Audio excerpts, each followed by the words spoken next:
Salut à tous, aujourd'hui on parle d'un sujet qui fait beaucoup réagir aux États-Unis, le droit de posséder et de porter des armes, garanti par le second amendement de la Constitution.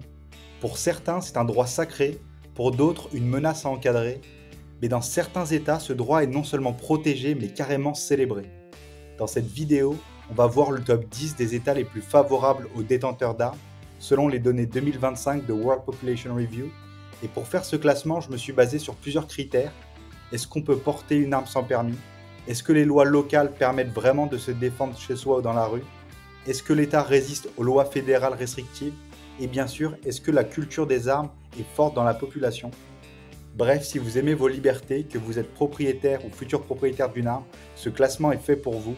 On commence tout de suite avec le numéro 10. À la 10e place, on commence avec la Caroline du Sud.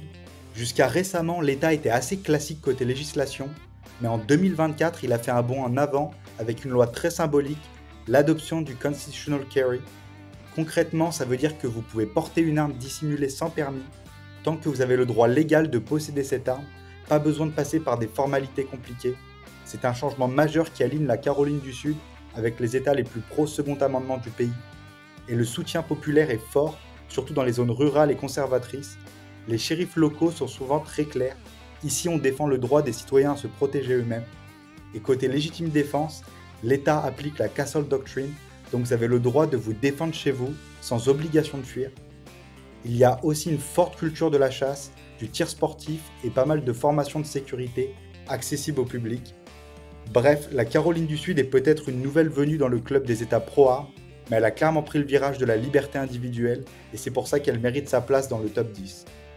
Si vous aimez ce type de contenu, n'hésitez pas à vous abonner, à liker et à partager. Je vous remercie. En 9e position, on part dans le Midwest, direction le Missouri, et là on entre dans un autre niveau de protection du second amendement. D'abord le Constitutional Carry qui est en place depuis 2017. Vous pouvez donc porter une arme, dissimulée ou non, sans avoir besoin d'un permis, simple et direct. Mais ce qui fait vraiment la particularité du Missouri, c'est une loi votée en 2021, le Second Amendment Preservation Act. Cette loi interdit aux forces de l'ordre locales d'appliquer certaines lois fédérales sur les armes à feu si elles sont jugées contraires à la Constitution. En gros, un agent de police du Missouri ne peut pas arrêter un citoyen juste parce qu'il enfreint une loi fédérale sur les armes si cette loi n'est pas reconnue par l'État. C'est un message très fort d'indépendance juridique et une vraie déclaration de guerre à l'ingérence de Washington. Côté pratique, pas d'enregistrement obligatoire, légitime défense très étendue grâce à une version solide de la Castle Doctrine et des ventes privées entre citoyens sans contrôle universel. Le Missouri, c'est aussi une culture très ancrée des armes à feu, chasse, tir, entraînement personnel, manifestation du pro-second amendement. C'est un État où les citoyens font bloc derrière leur droit à rester armés et où les élus sont plutôt fiers de ça. Résultat, une législation permissive, des shérifs engagés et une vraie philosophie d'autonomie. Le Missouri ne plaisante pas avec la liberté et ça lui vaut la 9e place de notre classement. À la 8e place, on part dans le sud profond, au cœur du Mississippi. Ici, les armes font partie du quotidien, un peu comme le pick-up et le drapeau américain. Le Mississippi a été l'un des premiers États à adopter le Constitutional Carry dès 2016. Donc déjà plusieurs années, vous pouvez porter une arme dissimulée sans permis tant que vous êtes autorisé à en posséder une. C'est simple, c'est clair. Et ce n'est pas tout. L'État applique aussi une version très solide du Stand Your Ground. En gros, vous n'êtes pas obligé de fuir si vous êtes attaqué. Vous avez le droit de vous défendre, y compris avec une arme à feu, dans presque tous les lieux où vous avez légalement le droit d'être. Côté population, la culture des armes est ancrée très profondément, surtout dans les zones rurales. C'est courant d'avoir une ou plusieurs armes à la maison pour la chasse, la sécurité ou simplement par principe. Et les forces de l'ordre dans tout ça ? Les shérifs de nombreux comtés sont clairs, ils ne coopéreront pas avec les lois fédérales jugées trop strictes. Il y a un vrai mouvement local pour défendre les droits des propriétaires d'armes. En gros, le Mississippi, c'est l'un des États les plus simples et les plus directs pour les amateurs du second amendement. Ici, on ne complique pas les choses, vous êtes un citoyen responsable, vous avez le droit de vous protéger. En 7e position, on reste dans le sud avec un État voisin, l'Alabama.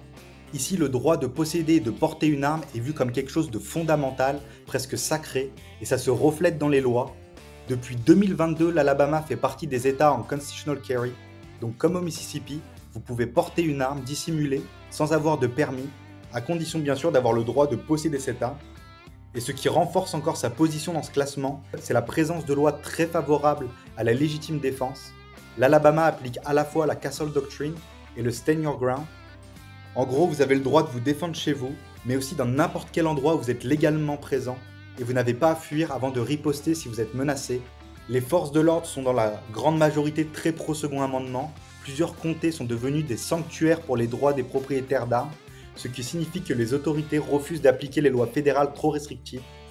Et culturellement, c'est un État où la chasse est un rituel familial, le tir récréatif fait partie des loisirs courants, et les ventes d'armes sont largement acceptées dans le respect des règles de base. En gros, l'Alabama ne fait pas dans la demi-mesure, c'est un État où on prend la sécurité personnelle au sérieux et où la liberté de porter une arme est pleinement assumée. Pas étonnant que cet État figure dans le top 10. À la 6e place, on reste dans le sud avec la Géorgie, un État où la culture des armes à feu est solidement ancrée, entre tradition rurale et esprit de liberté. Depuis 2022, la Géorgie autorise le Constitutional Carry. En clair, si vous avez le droit de posséder une arme, vous pouvez la porter sur vous, dissimulée, sans permis, pas de paperasse, pas de délai, votre droit est reconnu dès le départ. La Géorgie applique aussi la Castle Doctrine, ce qui veut dire que vous pouvez utiliser la force, y compris létale, pour vous défendre chez vous. Et même en dehors du domicile, la loi est de votre côté. Pas besoin de fuir si vous êtes attaqué. C'est une version assumée du Stand Your Ground. Culturellement, l'arme à feu est vue ici comme un outil de protection, de tradition, mais aussi de responsabilité. Des zones rurales aux banlieues d'Atlanta, les habitants sont nombreux à posséder une arme.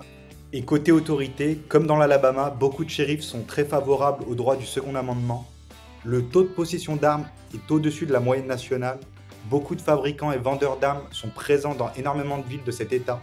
Et côté politique, cela reste très favorable aux droits des citoyens armés. La Géorgie, c'est un État où le droit de se défendre est pris au sérieux, où la loi vous protège et où la liberté individuelle est respectée. Un mélange de tradition, de bon sens et de responsabilité.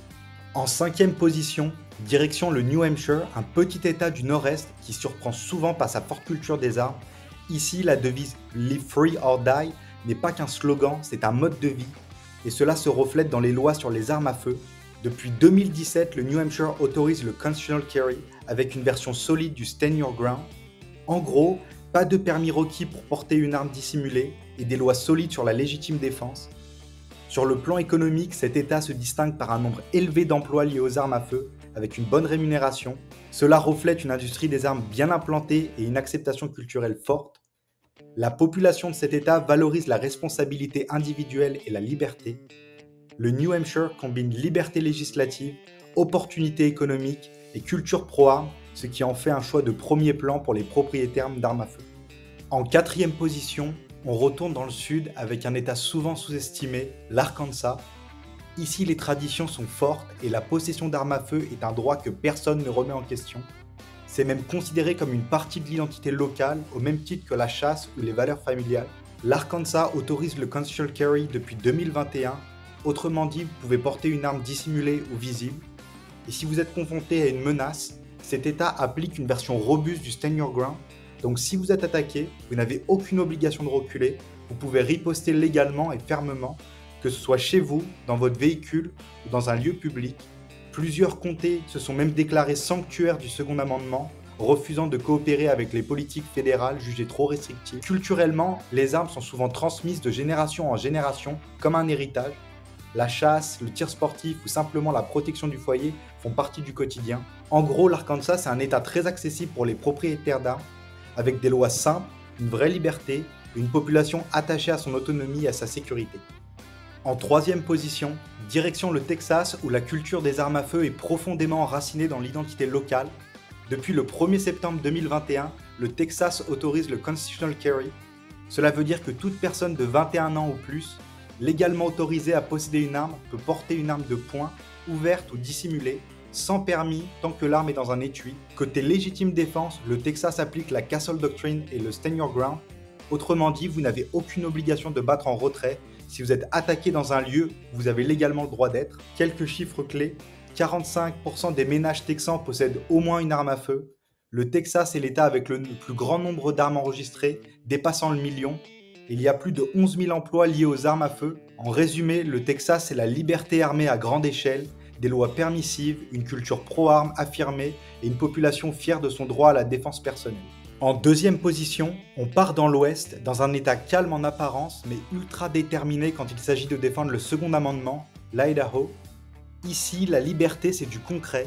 On croit en l'autonomie, en la responsabilité personnelle et on ne laisse personne toucher aux droits fondamentaux, surtout pas celui de posséder une arme. Cet État a adopté le Constitutional Carry depuis 2016 pour les résidents et l'a étendu aux non-résidents en 2019.